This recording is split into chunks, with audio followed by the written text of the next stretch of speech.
To be consistent in workout. ഇന്ന് അതിനെക്കുറിച്ച് സംസാരിച്ചാലോ? ടോപ്പിക്കിലോട്ട് കിടക്കാം. First point, fix your place and time. നിങ്ങൾ നാളെ മുതൽ വർക്കൗട്ട് ചെയ്യാൻ പോവുകയാണെങ്കിൽ ഇന്ന് ഡിസൈഡ് ചെയ്യണം ഏതാണ് നിങ്ങളുടെ perfect time to do workout. Daily ആ ടൈമിൽ വർക്കൗട്ട് ചെയ്യണം എന്നുള്ളത് മൈൻഡിൽ കൊടുക്കുക.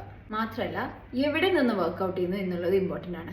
ഒരു പ്ലേസ് നിങ്ങൾ കണ്ടെത്തുക. വീട്ടിലാണെങ്കിലും അല്ലെങ്കിൽ പുറത്ത് പോയിട്ടാണ് വർക്കൗട്ട് ചെയ്യുന്നതെങ്കിൽ ഇവിടെ നിന്നാണ് നിങ്ങൾ ഡെയിലി വർക്കൗട്ട് ചെയ്യുന്നത് എന്നുള്ളതും കൂടെ ഫിക്സ് ചെയ്യാം. അപ്പോൾ ഡെയിലി ഉള്ള ഒരു കൺഫ്യൂഷൻ മാറി കിട്ടും. രാവിലെ എണീക്കുമ്പോൾ എപ്പോൾ വർക്കൗട്ട് ചെയ്യും, എനിക്ക് ടൈം ഇല്ല, അല്ലെങ്കിൽ എവിടെ നിന്ന് വർക്കൗട്ട് ചെയ്യുന്നുള്ള രണ്ട് കാര്യവും സോർട്ട് ഔട്ട് ചെയ്തു.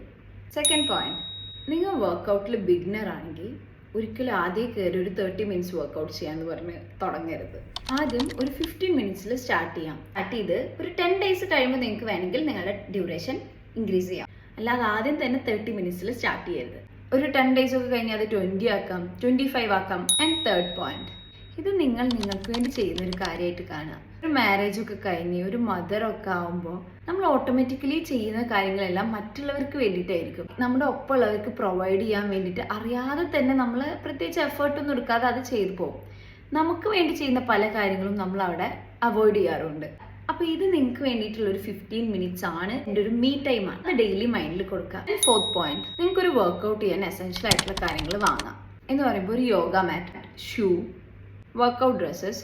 വർക്കൗട്ട് ഡ്രസ്സിനെ കുറിച്ച് പറയുകയാണെങ്കിൽ ഞാൻ ഇനീഷ്യലി വർക്കൗട്ട് സ്റ്റാർട്ട് ചെയ്തപ്പോൾ ജസ്റ്റ് ടീഷർട്ട്, എൻ്റെ വീട്ടിലുള്ള ടീഷർട്ട് പാൻറ്റൊക്കെ ഇട്ടിട്ട് ഞാൻ തുടങ്ങിയത്. പക്ഷെ ഒരു 20 ഡേയ്സ് ഒക്കെ ആയപ്പോൾ കണ്ടിന്യൂസ്ലി ഞാൻ ചെയ്യുന്നുണ്ട് എന്നുള്ളത് മനസ്സിലാക്കിയപ്പോഴാണ് ഞാൻ പോയിട്ട് വർക്കൗട്ട് ഡ്രസ്സ് പർച്ചേസ് ചെയ്യുന്നത്. പിന്നെ ഡംബിൾസ് ഒരു 2 kgയുടെയും 3 kgയുടെയും ഡംബിൾ നിങ്ങൾ വാങ്ങി വെക്കുകയാണെങ്കിൽ വർക്കൗട്ടിൽ സ്ട്രെങ്ത് ട്രെയിനിങ് വർക്കൗട്ടിൽ നിങ്ങൾക്ക് അത് യൂസ് ചെയ്യാം. വർക്കൗട്ടിന് വേണ്ടി ഇത്രയും ചിലവാക്കുന്നുള്ളതിൽ വലിയ കുഴപ്പമൊന്നുമില്ല. പിന്നെ നമ്മൾ വർക്കൗട്ട് ചെയ്യാതിരുന്നാൽ നമുക്കൊരു റിഗ്രറ്റ് ഫീൽ വരും. ആൻഡ് ഫിഫ്ത്ത് പോയിന്റ്, ഏത് ടൈപ്പ് വർക്കൗട്ടാണ് നിങ്ങൾക്ക് യോജിക്കുന്നത് എന്നുള്ളത് കണ്ടുപിടിക്കുക. ചിലരെ സംബന്ധിച്ച് അവർക്ക് ഡാൻസ് ചെയ്യാനും കുറച്ച് ആക്റ്റീവായിട്ടുള്ള വർക്കൗട്ട് ചെയ്യാനായിരിക്കും ഇഷ്ടം ഉണ്ടാവുക.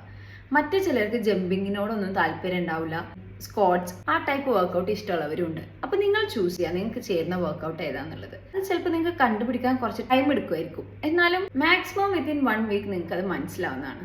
50 മിനിറ്റ്സ് സൂംബ വർക്കൗട്ട് സ്റ്റാർട്ട് ചെയ്യാണ്. പക്ഷെ ഒരു 8 മിനിറ്റ്സ് ഒക്കെ ആയപ്പോൾ നിങ്ങൾക്ക് ബോറടിക്കുകയാണെങ്കിൽ ഇത് നിർത്തി വേറെ കാർഡിയോ നോക്കാമെന്ന് വിചാരിച്ച് പോകരുത്. അന്ന് അത് കംപ്ലീറ്റ് ചെയ്യുക. നെക്സ്റ്റ് ഡേ വേറെ ടൈപ്പ് വർക്കൗട്ട് ചെയ്ത് നോക്കാം.